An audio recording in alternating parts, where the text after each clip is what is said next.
सभी साथियों को जय हिंद। साथियों, राजस्थान होमगार्ड समन्वय समिति के द्वारा आपका हार्दिक स्वागत है। कल दिनांक 4 जुलाई 2023 को निर्देशालय गृह रक्षा मुख्यालय की तरफ से एक लेटर जारी हुआ, जो श्रीमान बहादुर जी मीणा साहब के द्वारा संयुक्त शासन सचिव को लिखा गया था। इस लेटर में राजस्थान हाईकोर्ट की जो 3095/2020 समन्वय समिति के नाम पर याचिका लगी हुई थी, उसके अंदर आदेश पारित हुआ है, उस संबंध में लिखा गया है। यह लेटर जारी होने के बाद के अंदर जवानों के मन में कुछ डाउट रहे और जवान बार बार कॉल करने लगे।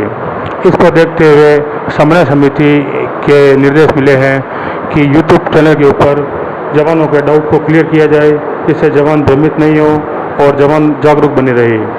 इस संबंध में समन्वय समिति के पास पहला सवाल आया है कि ये लेटर क्या है। तो साथियों, इस संबंध में आपको बताया जा रहा है कि ये लेटर राजस्थान हाईकोर्ट की याचिका थी, जो समन्वय समिति के नाम पे थी। इसके अंदर 27 मार्च 2023 को फैसला आया था। फैसला श्रीमान डाटा साहब के द्वारा लिखा गया है। इसके अंदर बताया गया है कि एक होमगार्ड के सिपाही को पुलिस कांस्टेबल का न्यूनतम वेतन 42% महंगाई भत्ता प्लस वर्दी धुलाई देने के आदेश प्राप्त हुए हैं, और इसके लिए ये लेटर, इस आदेशों को देखते हुए लेटर लिखा गया है। इसके बाद में जवानों ने पूछा कि क्या सरकार डीपी में चली जाएगी। तो इसके संबंध में आपको बताया जा रहा है कि इसके अंदर पॉइंट नंबर 2 के अंदर सरकारी अधिवक्ता की राय के बारे में लिखा गया है। सरकारी अधिवक्ता को डबल एजी कहते हैं।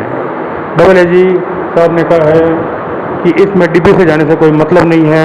ये पूर्व के अंदर सुप्रीम कोर्ट में जोगेंद्र चौरड़िया, यानी हिमाचल प्रदेश में जो अपने जोगेंद्र जी चौरड़िया भाई साहब है, उनकी याचिका में भी सुप्रीम कोर्ट ने फैसला दिया है।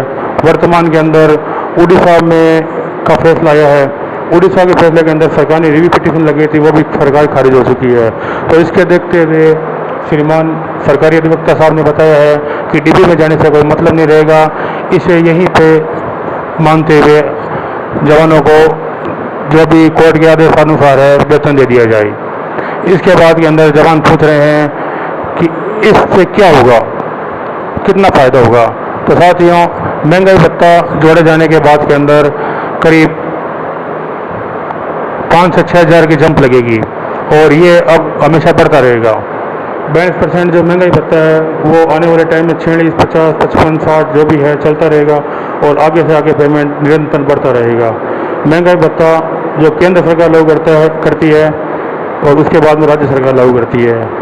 इसके बाद में एक सवाल और पूछा जा रहा है कि इसमें पेमेंट कितना होगा। तो साथियों, इसमें पेमेंट 987 रुपये प्रति दिवस होगा। जवानों ने पूछा क्या ये आदेश है। तो साथियों, ये आदेश नहीं है, ये वित्त में डिमांड की गई है, वित्त मांगा गया है, पेमेंट मांगा गया है कि वर्तमान में इतना खर्चा हो रहा है और आदेश लागू होने के बाद में इतना खर्चा होगा।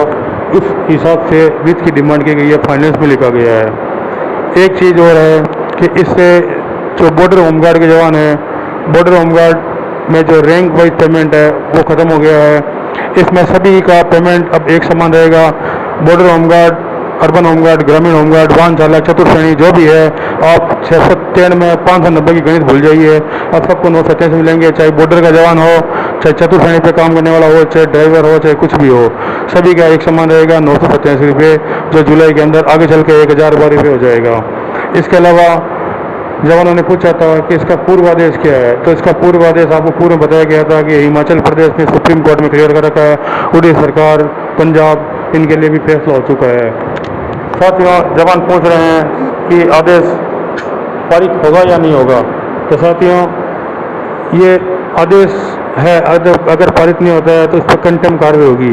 जैसा कि अधिवक्ता ने राय दी है कि अब डीपी के अंदर इसको चैलेंज नहीं किया जाएगा, क्योंकि ये मैटर आगे सुप्रीम कोर्ट में क्लियर हो चुका है। यदि डीपी में लगाएंगे तो ये खारिज होने के चांस ज़्यादा बढ़ेंगे। इसलिए सरकार के पास अन्य कोई विकल्प नहीं है। सरकार को आज नहीं तो कल वित्त की व्यवस्था करते हुए इसे लागू करना ही पड़ेगा। इसके अलावा साथियों, एक बात और कहना चाहूँगा कि कुछ जवान ये कह रहे हैं कि हम कंटम लगा रहे हैं। तो कंटम सिर्फ समन्वय समिति के द्वारा लगाया जाएगा, इसका अन्य किसी भी संगठन से कोई लेना देना नहीं है। जिस तरह 2015 के अंदर ईश्वर सिंह बनाम राजस्थान सरकार का फैसला आया था, तो वो ईश्वर सिंह बनाम राजस्थान सरकार के जो याचिकाकर्ता थे वो ही कंटम लगा सकते थे। ऐसा नहीं है कोई पैटी चाह के होमगार्ड का लगा दे। इसलिए ध्यान रखें कि समन्वय समिति से जुड़े जवान ही इसमें लगा पाएंगे, अन्य किसी भी संगठन के जवान इसमें कंटम नहीं लगा पाएंगे और उनको कंटम का कोई हक भी नहीं बनता है। उन पे कॉस्ट लगती है। यदि कोई गलत वेग जाता है और याचिका लगाता है तो कोर्ट उस पर नाराज होते हुए याचिका खारिज करता है और उस पर कॉस्ट लगाई जाती है जिसमें उसको पेमेंट चुकाना पड़ता है। इसलिए साथियों, भ्रमित नहीं हो। राजस्थान होमगार्ड समन्वय समिति आपके हक के लिए खड़ी है। ज़रूरत पड़ी तो आपसे कांटेक्ट किया जाएगा, ज़रूरत पड़ी तो पेमेंट भी लिया जाएगा और आगे की कार्रवाई की जाएगी। होमगार्ड का आने वाला भविष्य सुरक्षित है और अच्छा है। आप सब जागरूक रहिए, एक रहिए, समिति का साथ दीजिए। एक बार समिति के साथ हमेशा बोलिए। राजस्थान होमगार्ड समन्वय समिति जिंदाबाद जिंदाबाद। जय हिंद, जय भारत।